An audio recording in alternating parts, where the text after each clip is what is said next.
नमस्कार साथियों, आप सबका पुनः स्वागत है। आज हम लोग डिस्कस करने वाले हैं श्रीमद् भगवद गीता अध्याय 2 श्लोक संख्या 59। इससे पहले हम लोगों ने अध्याय 1 के सभी श्लोक अर्थ, अध्याय 2 के 68 श्लोकों का अर्थ दोनों ही चैनल सनत वाजपेयी और श्रद्धा एस्ट्रो ज्योतिष में अपलोड कर दिए हैं।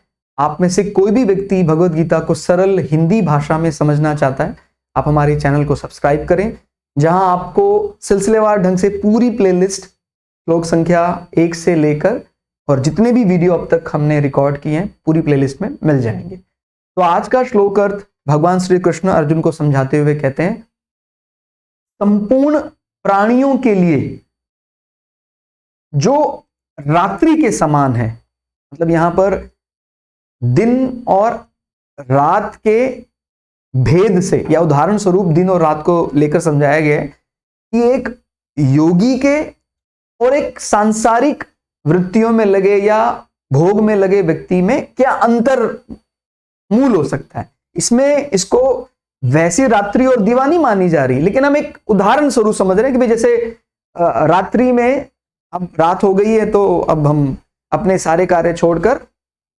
संध्या मतलब माने रात्रि में सोने के लिए चले जाते, और जब दिन हो गया तो अपने कार्य में तत्पर होकर लग जाते हैं। लेकिन कहता है कि जो सांसारिक दृष्टि से किसी व्यक्ति को रात्रि लग सकती कि भाई अब तो अब ये काम करने का समय थोड़ी है, अब तो ये शयन का समय, सोने का समय, वही समय एक योगी के लिए, एक ईश्वर को जानने में जो लगा है व्यक्ति, उसके लिए ये बहुत बढ़िया समय है साधना का। और कई दफा ऐसा होता है कि अब उसको लगता है कि अब सांसारिक दृष्टि से बहुत बढ़िया समय, और वो योगी के लिए, साधक के लिए वो रात्रि समान है कि भी इसका अब क्या करना है अपने को। ये अंतर अपने को ध्यान रखना है कि हमेशा उसी की तलाश में रहना है। और जहां अपने को लगता है मतलब इसमें रात्रि का और दिवा का इतना ही अंतर समझना है कि जहां भी हमें ऐसा लगता है कि आध्यात्मिक दृष्टि से कोई ज्ञान बट रहा है, वो हमारे लिए दिन है, उजाला है, और जहां भी सिर्फ सांसारिक विषय बट रहे हैं वो हमारे लिए अंधकार है। उसको लेकर कुछ ज्यादा फायदा नहीं है, क्योंकि वो पहले वाले श्लोकों में पहले ही भगवान बता चुके हैं कि जितना संसार को चलाने के लिए जरूरी है सिर्फ उतने ही कर्मों में हमें लगना है।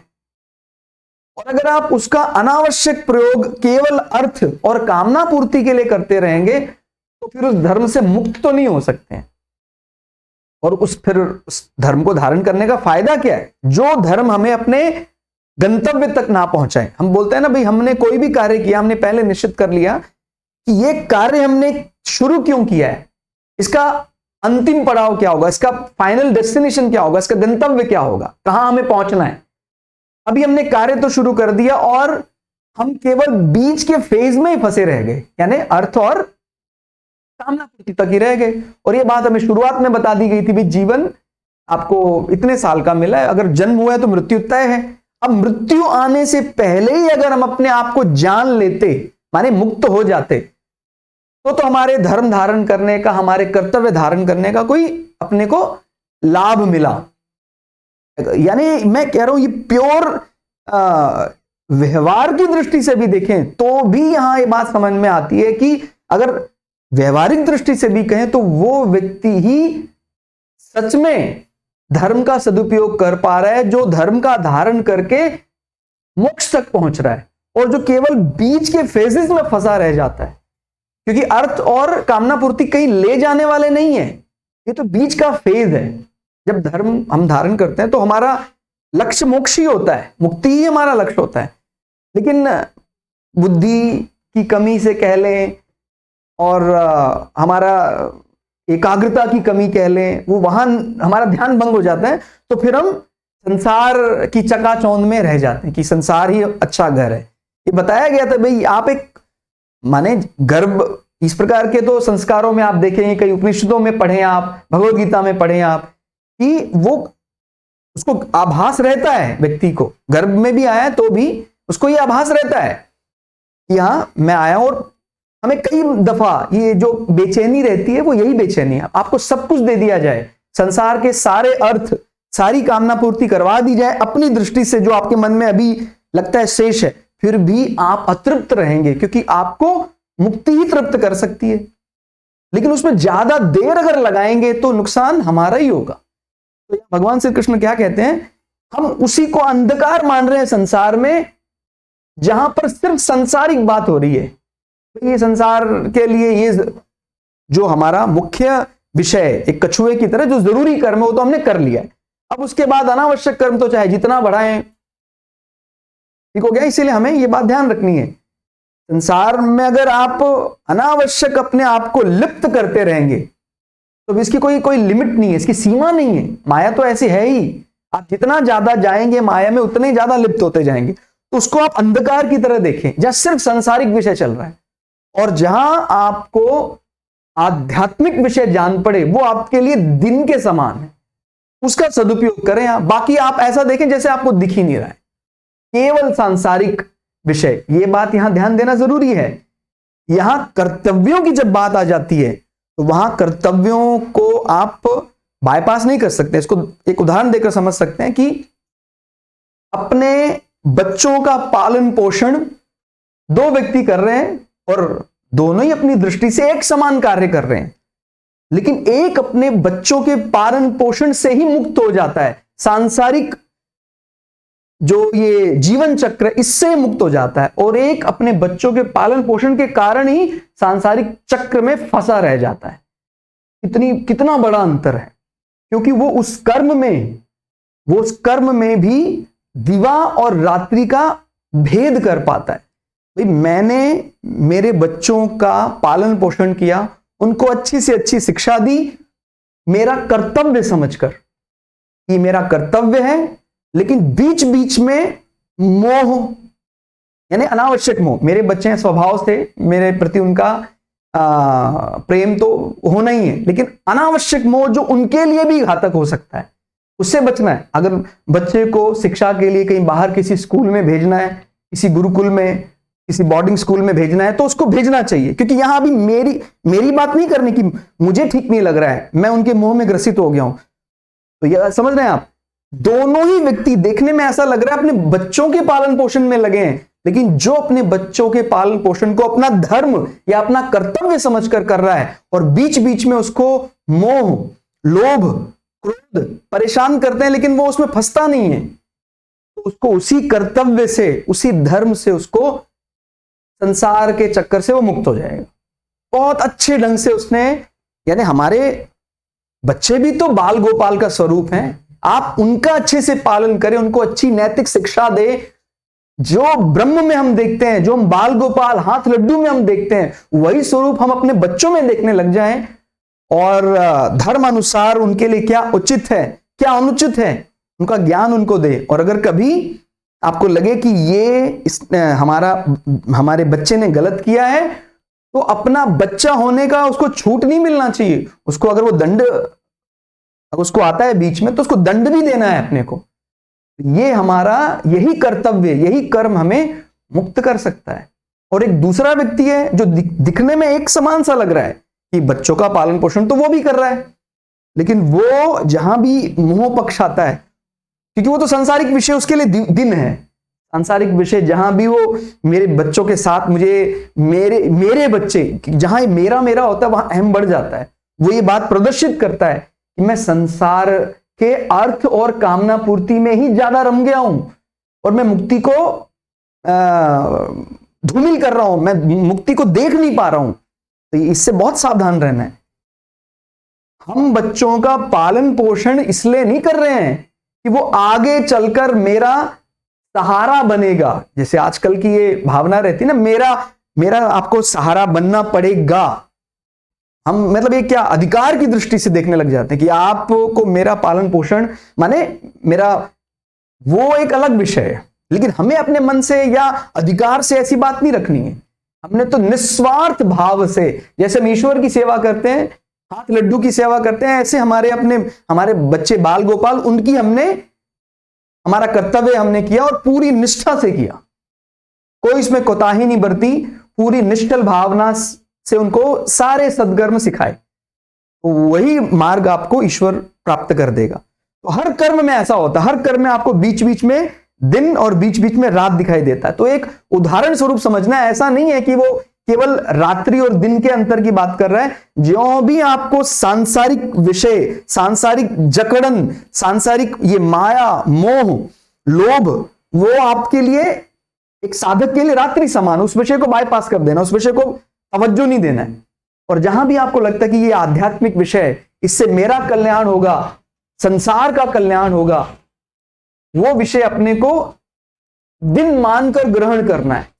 तो क्या कहते हैं, संपूर्ण प्राणियों के लिए जो रात्रि के समान है, संपूर्ण प्राणियों में मतलब एक जनरल बात की जा रही है कि अगर कोई व्यक्ति योगी नहीं है, साधक नहीं है, तो उसके लिए वो रात्रि हो सकता। तो रात्रि में वो क्या करता है, उस नित्य ज्ञान स्वरूप परमानंद की प्राप्ति में स्थिर प्रज्ञ योगी जागता है। ठीक हो गया। तो जो जिसकी बुद्धि स्थिर है, दूसरे के लिए जो रात्रि है, उसको लगता है ये पक्ष धारण करके करना क्या है मुझे। किसी को अगर हम एक सामान्य व्यक्ति, सामान्य जन को बोलेंगे जो साधना की दृष्टि से जीवन को नहीं जी रहा है, उसको बोले भाई आप जीवन को एक तप समझकर करें, कहते मुझे तपस्या करके करना क्या है, मुझे तो अपना बैंक बैलेंस सुधारना है, मुझे अपनी कामना पूर्ति करनी है, मुझे ये करना क्या है।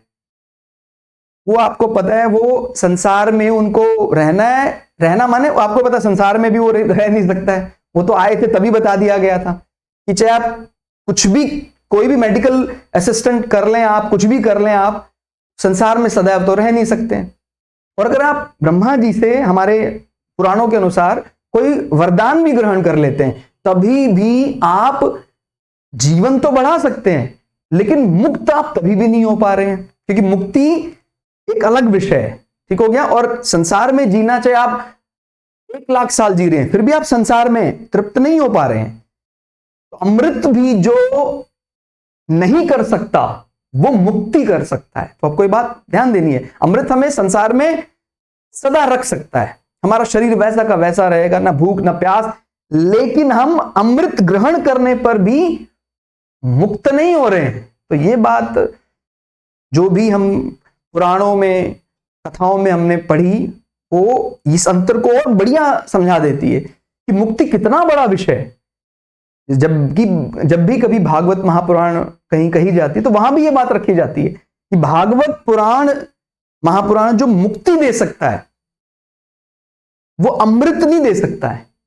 अमृत देवताओं का शरीर तो अमर कर सकता है, लेकिन भागवत महापुराण हमारी जो जीवन की अतृप्ति है, ईश्वर से जो हमारा ना मिलने के कारण हमारा जीव तड़पड़ाता रहता है, उसको वो ईश्वर से मिला सकता है। वो हमारा मुक्ति ज्ञान है। तो उसको तो बहुत उच्च दर्जे का बताया गया है। तो इस प्रकार से ध्यान रखना है कि जो किसी सामान्य व्यक्ति के लिए रात्रि हो सकता है, वो हमारे त्रिप्रज्ञ के लिए वो दिवा है, यानी दिन के समान है। और जिस नाशवान सांसारिक सुख की प्राप्ति में सब प्राणी जागते हैं, चाहे वो विचार की दृष्टि से कहें, चाहे वो किसी वस्तु की दृष्टि में कहें कि भाई वो वहां उस राजा ने सांसारिक वस्तुओं का वितरण समारोह किया है, वहां कुछ वस्तुएं बट रही हैं। देखिए, जो हमारे शरीर के लिए जरूरी हैं वो तो हमें चाहिए, लेकिन अगर हमें लगता है हमारे पास वो जरूरी वस्तुएं हैं, तो उस वितरण समारोह में अगर जरूरी नहीं, कोई ऐसा आवश्यक नहीं है, तो जो एक साधक की दृष्टि से देख रहा है, वो कह रहा है मुझे उसमें कोई ज्यादा दिलचस्पी नहीं है, मुझे जाकर करना क्या है, मैं पहले ही दिन की बड़े सुकून से 2 रोटियां खा लेता हूं और मेरा पेट भरा रहता है। मान लीजिए मैं उसमें से अतिरिक्त रोटियां या अतिरिक्त थोड़ा धन ले भी आता हूं, तो मुझे नहीं लगता है कि मेरी साधना जो है वो सफल हो सकती है। मेरी साधना तो तभी सफल हो सकती है जिसके लिए मैंने धर्म धारण किया है, जिसके लिए मैं संसार में आया हूं, वो आध्यात्मिक विचार कहीं मुझे मिल रहा हो तो मैं वहां थोड़ा समय और दे दूं, क्योंकि मेरे जीवन को चलाने के लिए जितना धन या जितना भोजन चाहिए वो तो मैं अर्जित कर ही रहा हूं। अब अतिरिक्त अर्जित करने का यह मतलब है कि फिर मैं मोक्ष, मुक्ति भावना को प्राथमिकता नहीं देना चाह रहा हूं और उसके लिए आप अतिरिक्त समय नहीं निकाल पाएंगे। कई लोगों को लगता है कि यार मुक्ति तो फिर हम देखेंगे ना, 80 साल के बाद देखेंगे, और 80 साल के बाद पता लगा वो आता ही नहीं है। वो अर्थ और कामना पूर्ति की उधेड़-बुन में ही उसका टिकट कट गया। तो अपने को ये ध्यान रखना है, अगर अर्थ और कामना पूर्ति की उधेड़-बुन में ही निकल लिए तो फिर वो संसार के ट्रैप से निकलना बहुत कठिन हो जाता है। तो हमें यही कोशिश करनी चाहिए कि जो जहां सांसारिक विचार, सांसारिक वस्तुओं का बोलबाला बहुत ज्यादा दिखाई दे रहा है और हमें वो थ्रेशोल्ड पहले ही हासिल हो गया है, तो फिर वहां पर वो हमारे लिए रात्रि के समान है।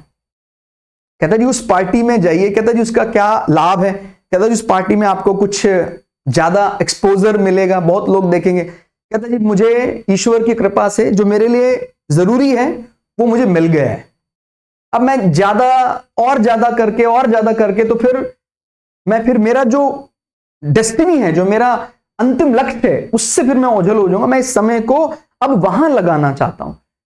और दूसरी दृष्टि यह है कि भाई ये कोई एक फंक्शन हो रहा है संसार की दृष्टि से, लेकिन वो फंक्शन में या जो कुछ भी कहें कार्यक्रम में, उस कार्यक्रम में बहुत अच्छे आध्यात्मिक विचार रखने वाले लोग आए हैं, तो फिर उस कार्यक्रम में अपने को जाना चाहिए। वो हमारे लिए दिन के समान है। कोई ऐसा विचार, कोई ऐसा वाक्य, कोई ऐसा दर्शन, कोई ऐसा महान पुरुषों का स्पर्श, उनकी चरण रज वो मिल जाए तो हमारा जीवन सफल हो जाए। तो वो हमारे लिए दिवा के समान है। तो वस्तु, विचार, किसी विशिष्ट या किसी साधक के दर्शन हमारे लिए दिन के समान है साधक के लिए। और केवल सांसारिक वस्तुएं, सांसारिक प्रवृत्तियां, सांसारिक परिधान, अगर उन्हीं का बोलबाला है, किसी पर्टिकुलर ओकेजन में कोई ऐसी सभा चल रही है, उन्हीं का बोलबाला है, तो वहां जाकर उस व्यक्ति को करना क्या है, तो वो उसको रात्रि के समान देखता। अगर वो जाता भी है तो भी वो देखकर भी उस पर उसका कोई प्रभाव नहीं पड़ता है।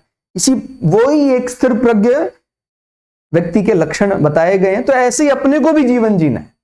ऐसा नहीं कि भाई आपको अगर ड्यूटी के लिए कहा गया है, अब आपका कर्म ऐसा है कि आपको वहां पर कार्य करना है, आपको वो आपका इसको, क्योंकि कर्म को धर्म समझकर करना है, तो आप वहां खड़े हैं, लेकिन आपको लगता है कि ये विचार मेरे मन पर कुछ गलत असर डाल सकता है सांसारिक दृष्टि से, तो उस विचार को बाईपास कर देना है। उस विचार को देखकर भी उसका बुरा असर अपने मन पर नहीं पड़ने देना। जैसे हमने पुराने श्लोकों में भी चर्चा की थी, विषय को ना भी त्यागा जाए तो विषयों के प्रति जो आसक्ति है उसको त्यागने से ही काम चल जाएगा। हम विषयों से घिरे हुए हैं, सारे इंद्रिय विषय अलग अलग हैं, बहुत अलग अलग प्रकार की चीजें डेली देखते हैं, हमारा कर्म ही ऐसा है, हम ऐसी जगह काम करते हैं, ऐसी जगह जॉब करते हैं, लेकिन उन विषयों के प्रति मेरी जो आसक्ति है वो शून्य है। उसको मिल जाने से मेरे मन में कोई ऐसी लालसा नहीं कि मिल जाएगा तो हाय मैं प्रसन्न हो जाऊंगा, नहीं चला जाएगा तो मैं अप्रसन्न हो जाऊंगा, ऐसा मैंने उसके प्रति आसक्ति ही त्याग दी है। तो फिर वो व्यक्ति स्थिर प्रज्ञ माना जाता है। प्रज्ञ यानी हमारा जो मति कह ले, मन कह ले, बुद्धि कह ले, वो स्थिर है, एक दिशा में लगी हुई है, और वही परमानंद या ईश्वर को प्राप्त कर सकता है। तो आज के श्लोक अर्थ में फिलहाल इतना ही। श्लोक अर्थ आपको कैसा लगा कमेंट करके जरूर बताइएगा। मिलते हैं अगली क्लास में, तब तक के लिए जय श्री प्रभु पराशरा, जय श्री शुक्राचार्य, नमस्कार।